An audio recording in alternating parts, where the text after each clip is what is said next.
ஐயா முனிரத்னம் எந்த கட்சியை சேர்ந்தவர்? காங்கிரஸ். இந்த காங்கிரஸ் கட்சியை தமிழ்நாட்டில் விட்டு வைக்கலாமா? ஒரு மான தமிழன் இந்த காங்கிரஸ் கட்சிக்கு ஓட்டு போடலாமா? யாரா இந்த காங்கிரஸ் கட்சி? யாரா இந்த காங்கிரஸ் கட்சி? இங்க சிலையா நிக்கிறாரு ராஜீவ் காந்தி. யாரா அவரு? எப்பறம் அவரோட சிலை இந்த ஊர்ல இருக்கு? அந்த கை சின்னத்துக்கு ஓட்டு போறியா? கை சின்னத்துக்கு அந்த கை எப்படிப்பட்ட கை தெரியுமா? நம்முடைய தொப்புள் கொடி உறவுகள் 1.5 லட்சம் பேரை கொலை செஞ்ச கைடாது. நம்ம இனத்தோட ரத்த கரை அந்த கையில படிஞ்சிருக்கடா. அந்த கை கடா ஓட்டு போடுற நீயோட மான தமிழ. எப்படி அவனுக்கு அந்த கை சின்னத்துல ஓட்டு போட்டுட்டு வந்து ராத்திரி தூங்க முடியுது? எப்படி தூங்குற? இப்ப நாட்டுக்கு எவ்வளவு கடன் இருந்தா எனக்கு என்னப்பா, அதனால நான் ஏன் கவலைப்படணும், எனக்கு எந்த கவலையும் இல்லையே அப்படின்னு என்னுடைய மக்கள் இதை சாதாரணமா எடுத்துக்கிட்டு போகலாம். நான் உங்களுக்கு புரியுற மாதிரி வேற மாதிரி சொல்றேனே. உங்க எல்லாருக்கும் குடும்ப அட்டை இருக்கா? உங்க எல்லாருடைய குடும்ப அட்டையிலையும் குடும்ப அட்டை மேலையும் 2.5 லட்சம் ரூபாய் கடன் இருக்கு. அதுவாச்சும் தெரியுமா? நீங்க எல்லாரும் இன்னைக்கு இன்றைய தேதியில 2.5 லட்சம் ரூபாய் கடன்காரங்க. உங்களுக்கே தெரியாம உங்களுடைய தலக்கணக்கை காட்டி உங்களுடைய குடும்ப அட்டை கணக்கை காட்டி இந்த தமிழ்நாடு அரசு உங்க மேல 10 லட்சம் கோடி ரூபாய் அளவிற்கான கடன் சுமையை ஏத்தி வச்சிருக்காங்க. நெற்றிக்கண் திறப்பினும் குற்றம் குற்றமே. நெற்றிக்கண் வலையொலி உறவுகளுக்கு வணக்கம். உங்களுடைய அன்பாலையும் ஆதரவாலையும் தான் நம்முடைய வலையொலி தொடர்ந்து இயங்கிட்டு இருக்கு. அதனால சேனலை புதுசா பார்க்குற உறவுகள் சப்ஸ்கிரைப் பண்ணிட்டு காணொலியை பாருங்க. காணொலிகள் பிடிச்சிருந்தா லைக் பண்ணுங்க, ஷேர் பண்ணுங்க, கமெண்டும் பண்ணுங்க. இப்போ வாங்க காணொலிக்குள்ள போகலாம். தாய் தமிழுக்கும் தமிழ் தந்த உறவுகள் அனைவருக்கும் இனிய மாலை வணக்கம். எங்கள் திருநாட்டில் எங்கள் நல்லாட்சியே என்ற புரட்சி பாவலனின் புரட்சிகர வரிகளை முன்வைத்து தமிழ்நாடு அரசியல் களத்தில் களமாடி கொண்டிருக்கின்ற நாம் தமிழர் கட்சியின் சோளிங்கர் சட்டமன்ற தொகுதி வேட்பாளராக உங்கள் முன்னால் உரையாற்றுவதில் நான் மிக்க மகிழ்ச்சி அடைகிறேன். என் அன்பு உறவுகளே, 5 ஆண்டுகளுக்கு ஒரு முறை தேர்தல் நடைபெறுகிறது. ஆனால் அப்படி நடைபெறுகின்ற தேர்தல்களால் இதுவரை நம்முடைய வாழ்க்கையில் ஏதாவது ஒரு மாறுதலோ முன்னேற்றமோ ஏற்பட்டிருக்கிறதா என்று பார்த்தால் இல்லை. வழக்கம் போல அதே திருட்டு, அதே இருட்டு, ஊழல், லஞ்சம், கொலை, கொள்ளை, சாதிய இழிவு, தீண்டாமை, பாலியல் வன்கொடுமை போன்ற சமூக இழிவுகள் தான் ஒவ்வொரு முறையும் மீண்டும் மீண்டும் நடந்துகிட்டே இருக்கு. நீங்களே உங்க கண்ணு முன்னாடி உங்களை சுத்தி ஒரு நிமிஷம் பாருங்க. இந்த சமூகம் இன்னைக்கு எப்படியெல்லாம் சீரழிஞ்சு போயிருக்கு. ஒரு காலத்துல குடிகாரர்கள் மட்டுமே இருந்த இந்த சமூகத்தில் இன்றைக்கு குடி நோயாளிகள் உருவாகி விட்டார்கள். என் அன்பு மக்களே, இந்த இடத்துல கூட்டம் போடுறோம் அப்படின்னு அறிவிப்பு செஞ்சு மாலையில இருந்து இதற்கான ஏற்பாடுகள் நடந்து கொண்டிருந்த வேளையில் குறைந்தது 10 பேர் என்கிட்ட வந்து குடிக்கிறதுக்கு காசு கேட்கிறாங்க. அவங்களால குடிக்காம இருக்க முடியல. இது எல்லாவற்றையும் விட மிக கொடுமையான ஒரு நிகழ்ச்சியை நான் பரப்புரையில இருந்த போது பார்த்தேன். என் நெஞ்சே வெடிச்சிருச்சு. ஒரு ஊர்ல பரப்புரை செஞ்சுக்கிட்டு இருக்கும் போது நாங்க வந்தா மதுக்கடைகளை இழுத்து மூடுவோம் அப்படின்னு சொன்னேன். மேற்கொண்டு கல்வியை இலவசமா தருவோம், மருத்துவத்தை இலவசமா தருவோம், குடிக்கிற நீரை இலவசமா தருவோம் அப்படின்னு நான் சொல்லி முடிக்கல. வீதியில இருந்த ஒரு அம்மா எந்திரிச்சு, எப்பா இதெல்லாம் தேவையில்லப்பா, தயவு செஞ்சு இந்த மதுக்கடையை மட்டும் இழுத்து மூடிடுப்பா அப்படின்னு நேத்து ராத்திரி அவங்க புருஷ குடிச்சு போட்ட பாட்டில எடுத்து கையில வச்சுக்கிட்டு ஒரு பக்கம் தாலியை எடுத்து காட்டுறாங்க. இந்த தாலியில இருந்த எல்லா நாண குழாவையும் அறுத்துக்கிட்டு போயிட்டான்ப்பா, தாலியை கூட விட்டு வைக்கலன்னு. தாலி அறுத்துக்கிட்டு போய் குடிக்கிற அளவிற்கான குடி நோயாளிகளை உருவாக்குனதுதான் இதுவரைக்கும் இந்த நாட்டை ஆண்ட திமுகவும் அதிமுகவும் செஞ்ச லட்சணம் சாதனை. இதே சாதனையை மறுபடியும் செய்யறதுக்காகத்தான் இவங்க தேர்தலில் போட்டி போடுறாங்க. இதை தாண்டி இவர்கள் கிட்ட இந்த நாட்டை முன்னேற்றுவதற்கும் என் மக்களின் வாழ்க்கையை முன்னேற்றுவதற்கும் என்ன புரட்சிகரமான திட்டம் இருக்கு? ஒன்னு சொல்ல முடியுமா? என் அன்பு மக்களே, இன்னைக்கு தேர்தல் அப்படிங்கிறது வியாபாரமா மாறிடுச்சு. நான் உனக்கு இதை தரேன், நீ எனக்கு ஓட்டு தா. ஏண்டா, தேர்தல் அப்படிங்கிறது என்ன? என்னுடைய அடுத்து வரப்போற 5 ஆண்டு கால எதிர்காலத்தை தீர்மானிக்கக்கூடிய ஒரு ஜனநாயக நிகழ்வு. இந்த ஜனநாயக நிகழ்வுல மக்களுடைய வாக்கு அப்படிங்கிறது மிகப்பெரிய சக்தி. மக்கள் தங்களுடைய வாக்குரிமையை பயன்படுத்தி அடுத்து வரப்போற தங்களுடைய 5 ஆண்டு கால எதிர்காலத்தையும் இந்த தமிழ்நாட்டின் எதிர்காலத்தையும் பொற்காலமாக மாற்ற முடியும். ஒரு நல்லாட்சியை தேர்ந்தெடுத்தா இது நிச்சயமா நடக்கும். ஆனா என்னுடைய மக்கள் அப்படித்தான் ஓட்டு போடுறாங்களா? இல்லையே. இலவசத்துக்கு ஆசைப்பட்டு வழக்கம் போல மறுபடியும் இந்த திமுகவிற்கும் அதிமுகவிற்கும் தான் மாறி மாறி ஓட்டு போட்டுக்கிட்டு இருக்காங்க. என் அன்பு மக்களே, நான் ஒண்ணு மட்டும் கேட்கிறேன், தயவு செஞ்சு என்ன தப்பா நினைச்சுக்காதீங்க. இந்த கடை வீதியில நான் இறங்கி அம்மா 10 ரூபாய் கொடு, அம்மா 100 ரூபாய் கொடு அப்படின்னு கேட்டா அதுக்கு பேர் என்ன? பிச்சை.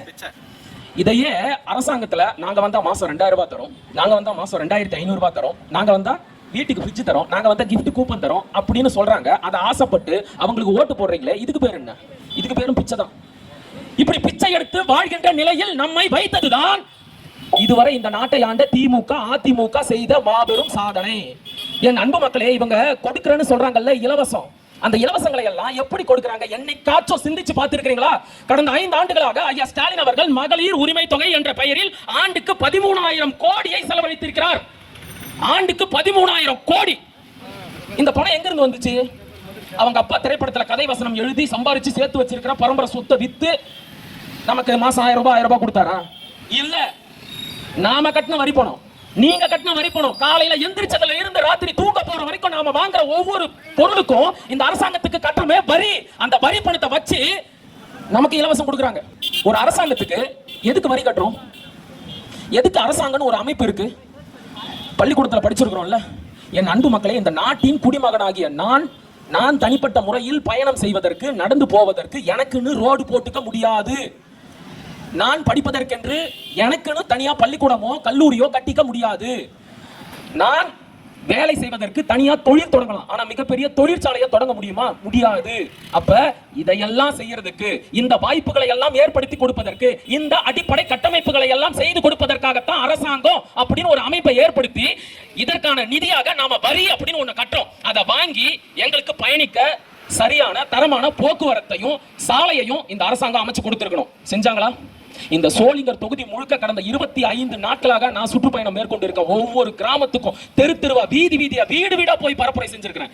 உங்களால நம்ப முடியுதா என் அன்பு மக்களை? இந்த 2026 செயற்கை தொழில்நுட்பம் என்று சொல்லப்படுகின்ற AI டெக்னாலஜி வளர்ந்திருக்கிற இந்த காலத்துல இந்த சோளிங்கர் தொகுதிக்கு உட்பட்ட பல கிராமங்கள்ல லைட் இல்ல, ரோடு இல்ல, குடிநீர் இல்ல, ரேஷன் கடை கூட இல்ல.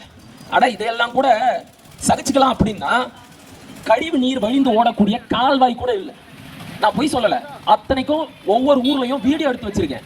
தேர்தல் நெருக்கத்தை அப்படியே எல்லாத்தையும் சமூக வலைதளங்கள்ல போடுவேன். நீங்க வேணா பாத்துக்கங்க. எந்தெந்த ஊருன்னு நான் பட்டியல் கொடுக்கட்டா?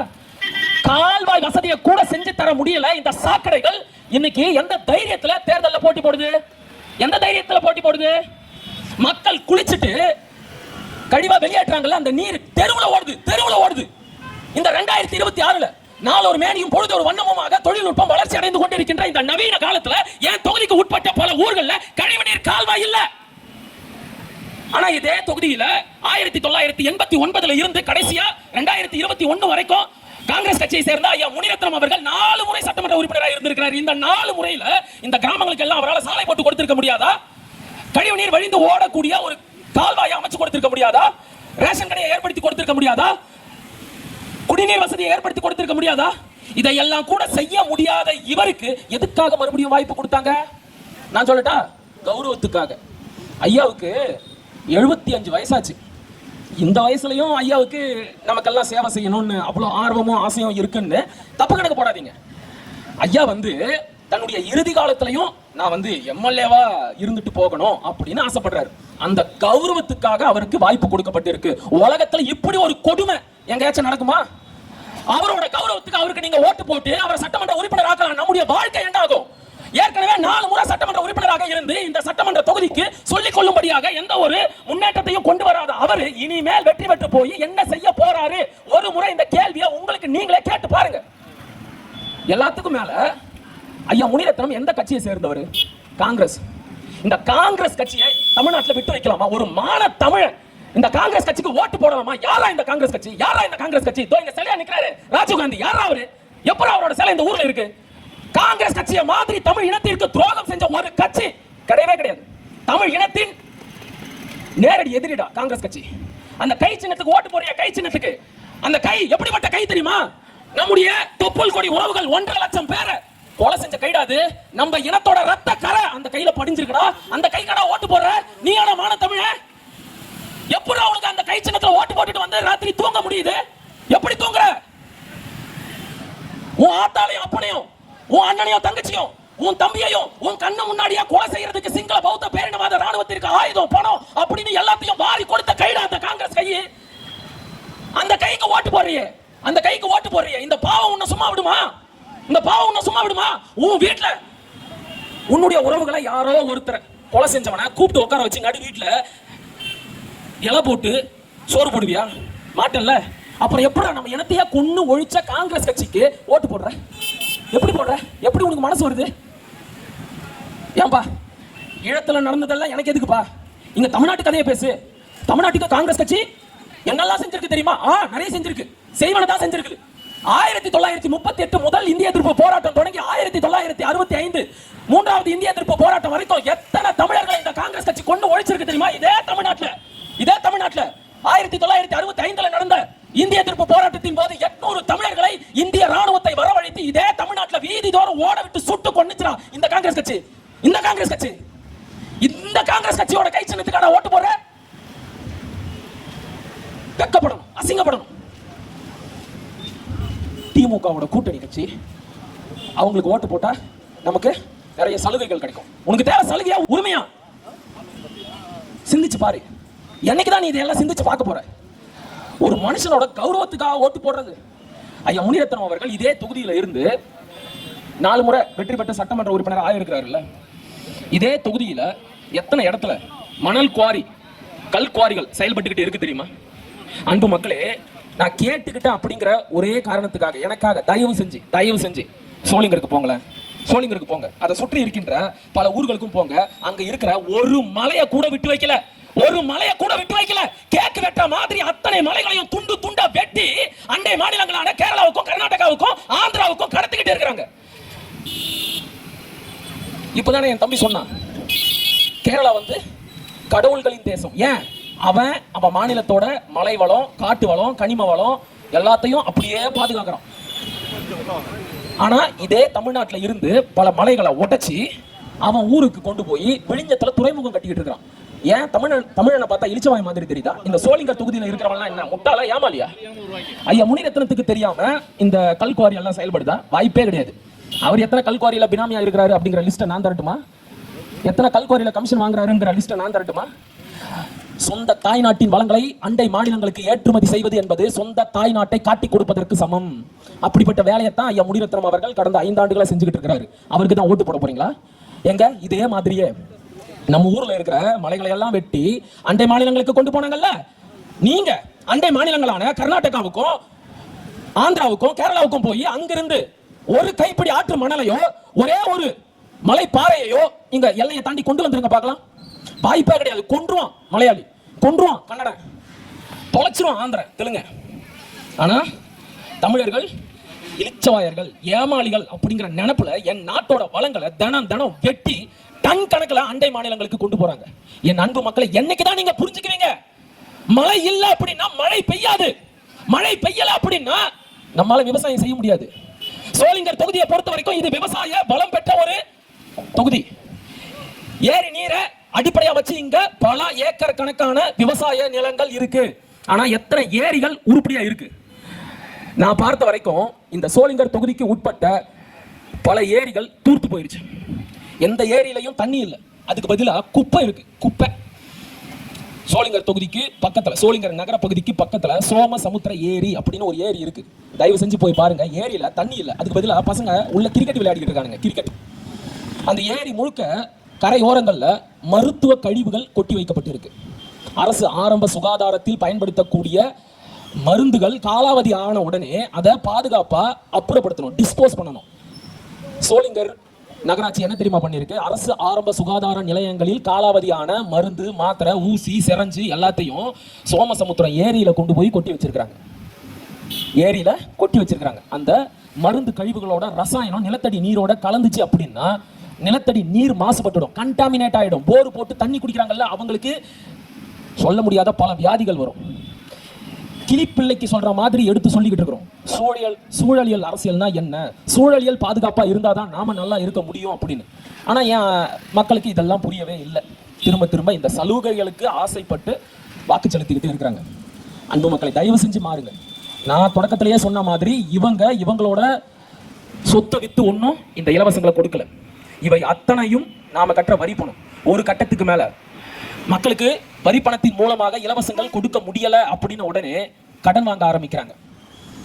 1000 கோடி, லட்சம் கோடி அப்படின்னு கடனை வாங்கி இலவசங்கள் கொடுக்க ஆரம்பிச்சாங்க. இன்னைக்கு அதனுடைய பின் விளைவு என்ன தெரியுமா? தமிழ்நாட்டோட கடன் சுமை 10 லட்சம் கோடியாக அதிகரித்திருக்கிறது. எவ்வளவு? 10 லட்சம் கோடி. இந்த 10 லட்சம் கோடிக்கு எத்தனை சுழியும், எத்தனை சைபர் அப்படின்னு எண்ணி பார்க்கறதுக்கே நமக்கு 5 நிமிஷம் ஆகும். அவ்வளவு பெரிய தொகையை கடனாக வாங்கி வச்சிருக்கிறாங்க. இப்ப நாட்டுக்கு எவ்வளவு கடன் இருந்தா எனக்கு என்னப்பா, அதனால நான் ஏன் கவலைப்படணும், எனக்கு எந்த கவலையும் இல்லையே அப்படின்னு என்னுடைய மக்கள் இதை சாதாரணமா எடுத்துக்கிட்டு போகலாம். நான் உங்களுக்கு புரியுற மாதிரி வேற மாதிரி சொல்றேனே. உங்க எல்லாருக்கும் குடும்ப அட்டை இருக்கா? உங்க எல்லாருடைய குடும்ப அட்டையிலையும் குடும்ப அட்டை மேலையும் 2.5 லட்சம் ரூபாய் கடன் இருக்கு. அதுவாச்சும் தெரியுமா? நீங்க எல்லாரும் இன்னைக்கு இன்றைய தேதியில 2.5 லட்சம் ரூபாய் கடங்காரங்க. உங்களுக்கே தெரியாம உங்களுடைய தலக்கணக்கை காட்டி, உங்களுடைய குடும்ப அட்டை கணக்கை காட்டி இந்த தமிழ்நாடு அரசு உங்க மேல 10 லட்சம் கோடி ரூபாய் அளவிற்கான கடன் சுமையை ஏத்தி வச்சிருக்காங்க. நீங்க எல்லாம் இன்னைக்கு கடன்காரங்க. அந்த கடனை வாங்கி தான் இந்த இலவசங்களை கொடுத்துக்கிட்டு இருக்கிறாங்க. கடன் வாங்கி இலவசங்களை கொடுக்கிற நாடு உருப்படுமா? உருப்படுமா? கடனை வாங்கி குடும்பத்தை நடத்த முடியுமா? கடன் சுமை அதிகரிச்சா குடும்பம் உருப்படுமா? அதேதான் நாட்டுக்கும். கடன் வாங்கி ஒரு நாட்டை நடத்த முடியாது. கடன் சுமை அதிகரிச்சா பொருளாதார நெருக்கடி ஏற்பட்டு நாட்டை நடத்த முடியாத ஒரு சூழல் ஏற்படும். நாடே பொருளாதார நெருக்கடியில சிக்கிச்சு அப்படின்னா அன்றைக்கு உன்னுடைய கையில 1000, 2000, 2500 ஏன் 2 லட்சம் இருந்தாலும் அதனால எந்த பயனும் இல்லை. அதை வச்சு உன்னால எதையும் வாங்க முடியாது. பொருளாதார நெருக்கடி என்பது அவ்வளவு ஆபத்தான ஒன்று. அதனால இவங்க இலவசம் கொடுக்கறாங்க அப்படின்னு கேட்கும் போது காதுக்கு இனிமையா இருக்கும். ஆனா பின்னாடியே ஆப்பு ஒண்ணு பெருசா வந்துகிட்டே இருக்கு. அதையும் தயவு செஞ்சு புரிஞ்சுக்கோங்க. ரெண்டாவது, இவங்க அறிவிக்கிற இலவச திட்டங்கள் எல்லாம் எவ்வளவு வேடிக்கையா இருக்கு பாருங்களேன். இத்தனை ஆண்டுகளாக ஐயா ஸ்டாலின் அவர்கள் ஆட்சி செஞ்சுக்கிட்டு இருந்தாரு அப்படின்னு நினைக்கிறீங்களா?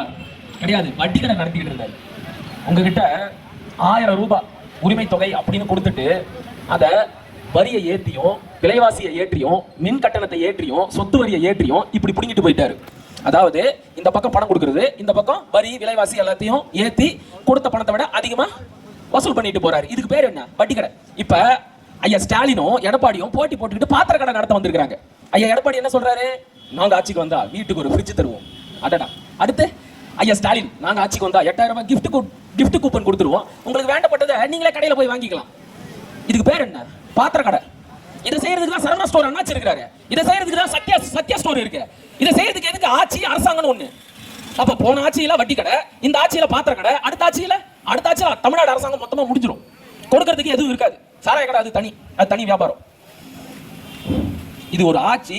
இதை செய்யறவங்களுக்கு பேரு ஆட்சியாளர்கள். இதெல்லாம் அறிவுபூர்வமான திட்டங்கள். இதெல்லாம் இந்த நாட்டை முன்னேற்றிடும். கர்மம். சரி, பழைய கதை தான் இப்படி இருக்கு அப்படின்னு பார்த்தா மாற்றம் அப்படின்னு சொல்லிக்கிட்டு ஒருத்தர் வந்தாரு, டிவிகே அப்படின்னு. அது என்னடா அது டிவிகே அப்படின்னா? தமிழக வெற்றி கழகம் கிடையாது, தற்குறி வெட்டி கழகம் அப்படின்னு சொல்லுங்க. தற்குறி வெட்டி கழகம். ஆகையால் அதனால் உங்களுடைய விஜய்க்கு ஓட்டு போடுங்கள். எனக்கு ஓட்டு போடுங்கன்றதையே பார்த்து படிக்கிற தலைவனா நான் இன்னைக்கு தான் பாக்குறேன். ஐயா ஸ்டாலின் கூட துண்டு பேப்பர் வச்சு படிப்பாரு. ஆனா எனவே என் அன்பு மக்களே, இந்த திமுக ஆட்சிக்கு மீண்டும் ஒரு வாய்ப்பு கொடுங்கள், இந்த ஸ்டாலினிடம் ஆட்சியை ஒப்படையுங்கள் அப்படின்னு அதையாச்சும் தைரியமா பேசுவாரு. ஆனா அண்ணன் விஜய், எனவே உங்கள் அன்பு விஜய்க்கு, உங்கள் பாசமிகு விஜய்க்கு, உங்கள் அண்ணனுக்கு, உங்கள் பிள்ளைக்கு இதையெல்லாம் பார்க்காம கூட சொல்ல தெரியாதா? அந்த அளவிற்கு தான் அறிவு இருக்கு. அதனால தான் சொல்றோம் தற்குறி. அடுத்து வெட்டி. அது என்ன வெட்டி? தேர்தல்னு வந்தாச்சு, பரப்புரைக்குன்னு இறங்கியாச்சு, அதுக்கு அனுமதியும் வாங்கியாச்சு, போய் பரப்புரை செய்ய வேண்டியது தானே. பரப்புரை செய்யாம ரத்து பண்ணி விட்டுறாரு. என்னுடைய நண்பன் இடும்பவன கார்த்தி கூட சொன்னான், இந்த கலகலப்பு படத்துல ஒரு காமெடி வரும். பேயே, நீ போய் தேர்தல் ஆணையத்துக்கிட்ட பரப்புரைக்கு அனுமதி வாங்கு, மண்டகசலையும் நீ போய் வாங்கின அனுமதியை ரத்து பண்ணிடு. இதுக்கு அனுமதி வாங்காமலே இருந்திருக்கலாமே. கரெக்ட் தான். ஆனா கட்சின்னு ஒண்ணு வச்சுக்கிறேன், தேர்தலில் வேற போட்டி போட போறேன், எதையாச்சும் பண்ணணும்ல, அதுக்குதான் இது. அனுமதி வாங்குறது, இந்த பக்கம் ரத்து பண்ணிடுறது, வெட்டியா வீட்டுல உட்கார வேண்டியது. இதுக்கு பேர் என்ன? வெட்டி. அப்ப தற்குறி வெட்டி கழகம். அவர் அறிவிச்சிருக்கிறாரு பாருங்க திட்டம். எப்பா முடியல. அதையெல்லாம் ஒரு நிமிஷம் உள்வாங்கி என்ன சொல்ல வராருன்னு புரிஞ்சுக்கிறதுக்கே நமக்கு 1 மணி நேரம் ஆகுது. தமிழ்நாட்டில் பிறக்கின்ற குழந்தைகளுக்கெல்லாம் தாய்மாமன் சீராக வெல்கம் பேபி கிட்டையும் 1 கிராம் மோதிரத்தையும் நான் தருவேன் அப்படிங்கிறாரு. எப்படி ராசா தருவீங்க? தமிழ்நாட்டில் ஒரு ஆண்டுல 8ல இருந்து 9 லட்சம் குழந்தைகள் புதிதாக பிறக்குது. இந்த 8ல இருந்து 9 லட்சம் குழந்தைகளுக்கு வெல்கம் பேபி கிட், ஒரு தரமான வெல்கம் பேபி கிட் இன்னைக்கு சந்தையில 1000 ரூபாய். ஒரு குழந்தைக்கு 1 கிராம் மோதிரம் அப்படின்னு வச்சுக்கிட்டா 9 லட்சம் குழந்தைகளுக்கு வெல்கம் பேபி கிட்டும் 1 கிராம் தங்க மோதிரமும் கொடுக்கறதுக்கு 14,500 கோடி ரூபாய் செலவாகும் ஆண்டுக்கு. இந்த தொகையை எங்கிருந்து ஈட்டுவீங்க? எப்படி சம்பாதிப்பீங்க? அதுக்கு எந்த பதிலும் இல்லை. அடுத்தது, தமிழ்நாட்டில் நடைபெறும் திருமணங்களில் இருக்கின்ற மணப்பெண்களுக்கெல்லாம் ஒரு தரமான பட்டுப்புடவையும் 1 சவரன் தங்க நகையும் கொடுப்பேன். இதற்கு பேர் என்ன? அண்ணன் சீர். சரி, இன்னைக்கு 1 சவரன் தங்க நகையோட விலை என்ன? 1,10,000. ரைட், 1,10,000 வச்சுக்கோங்க. 1 லட்சத்தை தாண்டிடுச்சு.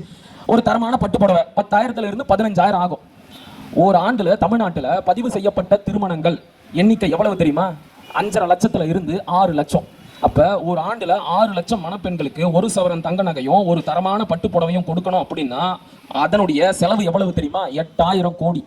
8000 கோடி. இந்த தொகையை எங்கிருந்து ஈட்டுவீங்க? அதுக்கும் எந்த பதிலும் இல்லை.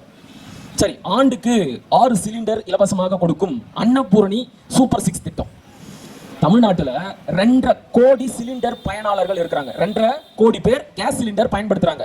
ஆண்டுக்கு சராசரியாக ஒரு குடும்பம் 6 கேஸ் சிலிண்டரை பயன்படுத்தும். அந்த 6 கேஸ் சிலிண்டரையும் நான் இலவசமா கொடுத்துறேன் அப்படிங்கிறாரு. அப்ப இந்த 2.5 கோடி குடும்பமும் ஆண்டு ஒன்றுக்கு 6 சிலிண்டரை பயன்படுத்தினா அதனுடைய மதிப்பு எவ்வளவு தெரியுமா? 14,500 கோடி. இதை இலவசமா கொடுக்கறேன்னு சொல்றாருல்ல, அதே தொகை தான் செலவாகும். 14,500 கோடி ரூபாய். ஒரு குடும்பத்துக்கு 6 சிலிண்டரை இலவசமா கொடுக்கணும் அப்படின்னா 2.5 கோடி குடும்பத்துக்கு 14,500 கோடி ரூபாய் செலவாகும். இந்த தொகையை எங்கிருந்து ஈட்டுவீங்க? அதெல்லாம் நமக்கு தேவையில்ல. அப்ப வாய்க்கு வந்ததை அடிச்சு விடுறது. கவர்ச்சிகரமான திட்டங்கள், இலவசங்கள் அப்படின்னு சொல்லிட்டா போதும் இந்த மக்கள் ஓட்டு போட்டுடுவாங்க அப்படிங்கிற திமிரு, ஆணவம், தெனாவட்டு. யாரா நம்மளை இதையெல்லாம் கணக்கு பண்ணி கேள்வி கேட்க போறாங்க அப்படிங்கிற எகத்தாளம் தானே. இத்தனை 1000 கோடியை எங்கிருந்து ஈட்டுவ? ஏற்கனவே தமிழ்நாடு அரசுக்கு 10 லட்சம் கோடி கடன் இருக்கு. வர வரி வருமானத்துல பாதிக்கும் மேல வாங்கின கடனுக்கு வட்டி கட்டுறதுக்கே சரியா இருக்கு.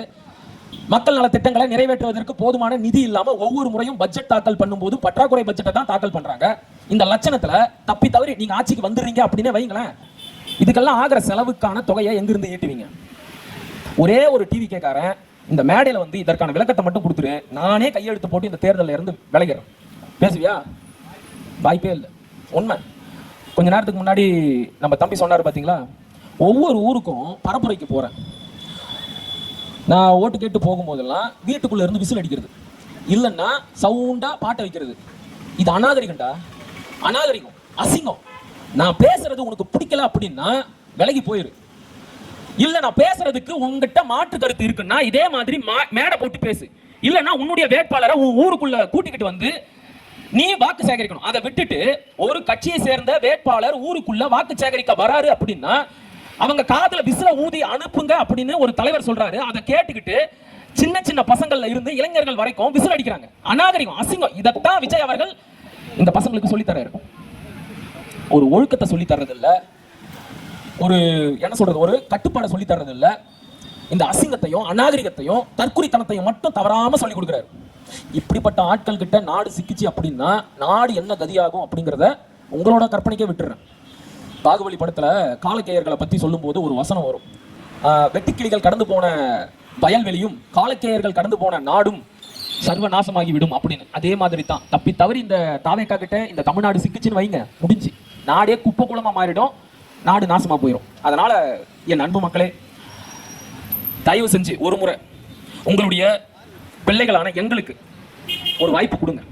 இந்த விவசாய சின்னத்துல ஒரு ஓட்டை போடுங்க, நாட்டை எங்க கிட்ட கொடுங்க. நாங்க என்னதான் பண்றோம்னு பாருங்க.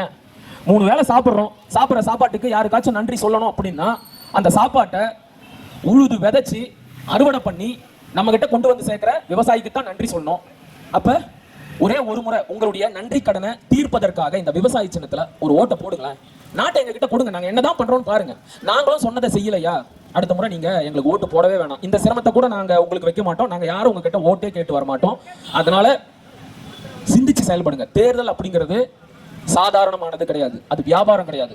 அடுத்து வரப்போற 5 ஆண்டுகளுக்கான நம்முடைய எதிர்காலத்தை தீர்மானிக்கக்கூடிய ஒரு ஜனநாயக நிகழ்வு. சிந்தித்து செயல்படுங்கள் மக்களே. மீண்டும் போய் நரகத்துல மாட்டிக்காதீங்க. நன்றி, வணக்கம்.